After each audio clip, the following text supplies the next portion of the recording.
ವಿಪನ್ನಾನ್ ವಿಷಪಾನೇನ ನಿಗೃಹ್ಯ ಭುಜಗಾಧಿಪಂ ಉತ್ಥಾಪ್ಯಾಪಾಯಯದ್ಗಾವಃ ತತ್ತೋಜಂ ಪ್ರಕೃತಿಸ್ಥಿತಂ. ಭಾಗವತದ 3ನೇ ಸ್ಕಂದದ 2ನೇ ಅಧ್ಯಾಯದ 31ನೇ ಶ್ಲೋಕ ನಾವು ಈಗ ನೋಡಬೇಕಾಗುತ್ತೆ. ಇಲ್ಲಿ ವಿದುರನಿಗೆ ಉದ್ಧವ ಹೇಳಿದಂತೆ ಭಗವಂತನ ಲೀಲೆಗಳನ್ನ ನಾವು ಶ್ರವಣ ಮಾಡ್ತಿದ್ದೇವೆ. ವೃಂದಾವನದ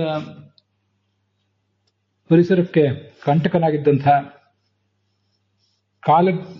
ಕಾಲಿಯ ನಾಗನನ್ನ ಈತ ಸದೆ ಪಡೆದ. ಆತನ ವಿಷದ ನೀರನ್ನ ಸೇವಿಸಿ ಗೋವುಗಳೇನು ಸತ್ತು ಹೋಗಿದ್ವಲ್ಲ ಅವನ್ನೆಲ್ಲ ಮತ್ತೆ ಬದುಕಿಸಿದ. ಆ ನೀರು ಕೂಡ ವಿಷ ಸಂಪ್ರಯುಕ್ತ ಆದ್ದರಿಂದ ಯಾರಿಗೂ ಸ್ಥಾನಪಾನಕ್ಕೆ ಉಪಯುಕ್ತ ಆಗಿರಲಿಲ್ಲ. ಅದನ್ನೆಲ್ಲ ಮತ್ತೆ ಮೊದಲಿನ ಸ್ಥಿತಿಗೆ ತಂದು ಜನರಿಗೆ ಅದು ಉಪಯುಕ್ತ ಆಗುವಂತೆ ಮಾಡಿದ.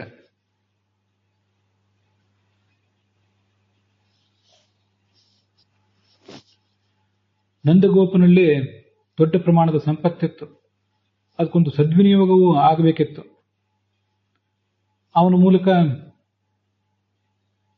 ಒಂದು ಯಜ್ಞ ಮಾಡಿಸಿದ. ಪುರೋಹಿತರು ಬ್ರಾಹ್ಮಣರು ಅದನ್ನು ಮಾಡಿದರು. ಗೋವುಗಳು ಮತ್ತು ಬ್ರಾಹ್ಮಣರ ಹಾಗೆ ಗೋವರ್ಧನ ಪರ್ವತದ ಆರಾಧನೆ ಅಲ್ಲಿ ನಡೆಯಿತು. ಇದರಿಂದ ಮಳೆಯ ದೇವತೆ ಇಂದ್ರನ ಅಹಂಕಾರಕ್ಕೆ ಧಕ್ಕೆ ಬಂತು. ಕೋಪದಿಂದ ಆತ ದೀರ್ಘವಾದ ಮಳೆ ಬರೆಸಿದ. ಕೃಷ್ಣ ಒಂದು ಆಟದ ಕೊಡೆಯನ್ನ ಎತ್ತಿ ಹಿಡಿಯುವಂತೆ ಗೋವರ್ಧನ ಪರ್ವತವನ್ನ ಎತ್ತಿ ಹಿಡಿದು ಅದರ ಅಡಿ ಇಡೀ ಗೋಕುಲವನ್ನು ನಿಲ್ಲಿಸಿ ಅವರೆಲ್ಲರನ್ನೂ ಕಾಪಾಡಿದ. ಶರದೃತುವಿನ ತಿಂಗಳ ಬೆಳಕಿನಲ್ಲಿ ಆ ಮುಸ್ಸಂಜೆಯ ಸೊಬಗನ್ನ ಈತ ಗಮನಿಸಿ ಆ ತನ್ನನ್ನು ಅರಸಿ ಬಂದಂಥ ಗೋಪಸ್ತ್ರೀಯರೇನಿದ್ರು ಅವರ ನಡುವೆ ಹಾಡ್ತಾ ವಿಹಾರ ಮಾಡಿದ, ಹಾಗೆ ಶೋಭಿಸಿದ.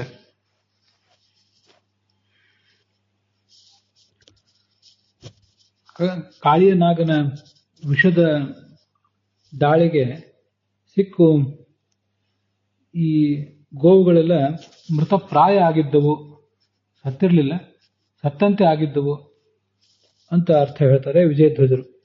ಸತ್ತೇ ಹೋಗಿದ್ದವು ಅಂತ ಹೇಳ್ತಾರೆ ಯಾದವಾರ್ಯರು. ಪ್ರಕೃತಿ ಸ್ಥಿತಂ ವಿಷಮಿಶ್ರಣಾತ್ ಪ್ರಾಗ್ ಯಥಾ ಶುದ್ಧಂ ತಥಾ ಸ್ಥಿತಂ. ಆ ಯಮುನೆಯ ನೀರು ಮೊದಲು ಹೇಗಿತ್ತೋ ಹಾಗೆ ಅದನ್ನು ಮಾಡಿದ. ಅದರ ಸ್ವಭಾವಕ್ಕೆ ತಕ್ಕಂತೆ ಅದನ್ನು ಸ್ನಾನಪಾನಕ್ಕೆ ಯೋಗ್ಯವನ್ನಾಗಿ ಮಾಡಿದ ಅಂತ ಅರ್ಥ. ಮುಂದೆ 32ನೇ ಶ್ಲೋಕದಲ್ಲಿ ಗೋಸವ ಅಂತಿದೆ. ಗೋಸವ ಅಂದ್ರೆ ಗೋಯಜ್ಞ ಅಂತ ಅದರ ಅರ್ಥ. ಉರುಭಾರ, ಆ ನಂದನ ಸಮೀಪದಲ್ಲಿ ದೊಡ್ಡ ಸಂಪತ್ತಿತ್ತು. ಅವನೇ ಗೋಪರಾಜ ಅಂತ ಶ್ಲೋಕದಲ್ಲಿ ವರ್ಣಿತ ಆಗಿರುವುದು. ಅವನ ಆ ಸಂಪತ್ತಿಗೆಲ್ಲ ಒಂದು ಸದ್ವಿನಿಯೋಗ ಆಗಲಿ ಅಂತ ಆಲೋಚನೆ ಮಾಡಿದ. ಅದಕ್ಕಾಗಿ ಯಜ್ಞವನ್ನೇ ಅವನಿಂದ ಮಾಡಿಸಿದ.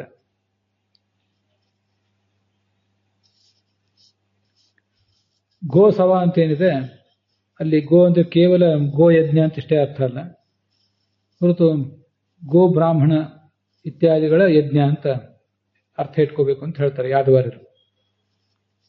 ಗವಾಂ ಬ್ರಾಹ್ಮಣಾನಾಂ ಅದ್ರೇಶ್ಚ ಆರಭ್ಯತಾಮಖಃ. ಮುಂದೆ ದಶಮಸ್ಕಂದದಲ್ಲಿ ಅದು ಬರೋದಿದೆ.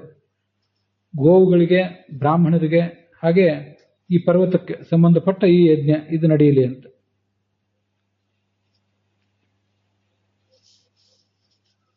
ಉರುಭಾರ ಅಂದ್ರೆ ಅತಿ ಸಮೃದ್ಧ ಅಂತ ಅರ್ಥ ಬರೀತಾರೆ ಯಾದವಾರ್ಯರು. 33ನೇ ಶ್ಲೋಕದಲ್ಲಿ ಭದ್ರ ಅಂತಿದೆ. ಭದ್ರ ಅನ್ನೋದು ಉದ್ಧವ ವಿದುರನಿಗೆ ಮಾಡಿದ ಸಂಬೋಧನೆ. ಕಲ್ಯಾಣ ಸ್ವರೂಪನೇ, ಪಾಪರಹಿತನೇ ಪುಣ್ಯಶಾಲಿ ಅಂತ ಅದರ ತಾತ್ಪರ್ಯ. ಕೊನೆಯ 34ನೇ ಶ್ಲೋಕದಲ್ಲಿ ಮಂಡಲ ಮಂಡನ ಅಂತಿದೆ. ಮಂಡಲ ಅಂದ್ರೆ ವೃತ್ತಾಕಾರದಲ್ಲಿ ಆ ಸ್ತ್ರೀಯರೆಲ್ಲರೂ ಇದ್ದಂಥ ಜಾಗ, ಅದನ್ನ ಇವನು ಅಲಂಕರಿಸುತ್ತಿದ್ದ. ಮಂಡಲಂ ಸಮೂಹಂ ಮಂಡಯತಿ. ಮಂಡಲ ಅಂದ್ರೆ ಸಮೂಹ ಅಂತನೂ ಅರ್ಥ ಆಗ್ಬಹುದು. ಒಂದು ಮಂಡಲ ಅಂದ್ರೆ ವೃತ್ತವಾದ ಆಕಾರ, ಅದರಲ್ಲಿ ಆ ಸ್ತ್ರೀಯರೆಲ್ಲ ಗೋಪ ಸ್ತ್ರೀಯರೆಲ್ಲ ಇದ್ರು, ಹಾಗೂ ಅದನ್ನ ಅರ್ಥೈಸಬಹುದು. ಅದನ್ನ ಮಾನಯನ್ ಅಂದರೆ ಮುಸ್ಸಂಜೆಯನ್ನು ಆಧರಿಸಿ ಅಂತ ಅರ್ಥ. ಆ ಸಂಜೆಯ ಸೊಬಗಿಗೆ ಒಂದು ಬೆಲೆ ಬರುವುದೇ ಒಂದೇನಾದ್ರು ಮಹತ್ವದ ಕಾರ್ಯ ಮಾಡಿದಾಗ. ಉಳಿದವರಿಗೆ ಆ ಸಂದರ್ಭದಲ್ಲಿ ಸಂಧ್ಯೋಪಾಸನೆ, ಭಗವನ್ ನಾಮಸ್ಮರಣ ಇತ್ಯಾದಿ. ಅಲ್ಲಿ ಗೋಪಸ್ತ್ರೀಯರಿದ್ದರಿಂದ ಅವರು ಭಗವಂತನಿಗೆ ಆ ಮುಸ್ಸಂಜೆಯಲ್ಲಿ ತಮ್ಮ ಕಾಮದ ಪ್ರೇಮದ ಪೂಜೆಯನ್ನು ಸಲ್ಲಿಸಿದರು. ಇವನು ಕೂಡ ಅದರಂತೆಯೇ ಅವರಿಗೆ ತಕ್ಕಂತೆ ಸತ್ಕರಿಸಿದ. ಇದೇ ಆ ಮುಸ್ಸಂಜೆಗೆ ಬೆಲೆ ಕೊಡುವುದು, ಮುಸ್ಸಂಜೆಗೆ ಕೃತಾರ್ಥತ್ವವನ್ನು ಕೊಡುವುದು. ಮುಸ್ಸಂಜೆ ಕೃತಾರ್ಥ ಆಗುವುದು ಈ ದೃಷ್ಟಿಯಿಂದ ಅಂತ ಅಲ್ಲಿ ವೀರರಾಘವರ ವ್ಯಾಖ್ಯಾನದಲ್ಲಿ ಕಾಣಿಸ್ತದೆ. ಅದೇ ಮಾನಯನ್ ಅನ್ನುವ ಶಬ್ದಕ್ಕೆ ಅಭಿನಂದನ್ ಅಂತ ಅರ್ಥ ಬರೆದಿದ್ದಾರೆ. ಅದು ಕೂಡ ತುಂಬಾ ಚೆನ್ನಾಗಿದೆ, ರಾಧಾಕೃಷ್ಣರು ಬರೆದಿದ್ದಾರೆ. ಆ ಸಾಯಂಕಾಲದ ಹೊತ್ತನ್ನು ಅವನು ಅಭಿನಂದಿಸಿದ, ತುಂಬಾ ಮೋಹಕವಾಗಿತ್ತು. ಆ ಪ್ರಣಯದ ವಾತಾವರಣಕ್ಕೆ ಅದು ಪೂರಕವಾಗಿತ್ತು. ಅದಕ್ಕಾಗಿ ಅಭಿನಂದನ್ ಅಂತ ಅರ್ಥ ಬರೆದಿದ್ದಾರೆ. ಅದು ಕೂಡ ತುಂಬಾ ಸುಂದರವಾಗಿದೆ. ಅಲ್ಲಿಗೆ 34ನೇ ಶ್ಲೋಕದ ವಿವರದೊಂದಿಗೆ ಅಧ್ಯಾಯ ಸಮಾಪ್ತವಾಗಿದೆ. ಇವತ್ತಿನ ಭಾಗವೂ ಕೂಡ ಸಮಾಪ್ತವಾಗಿದೆ.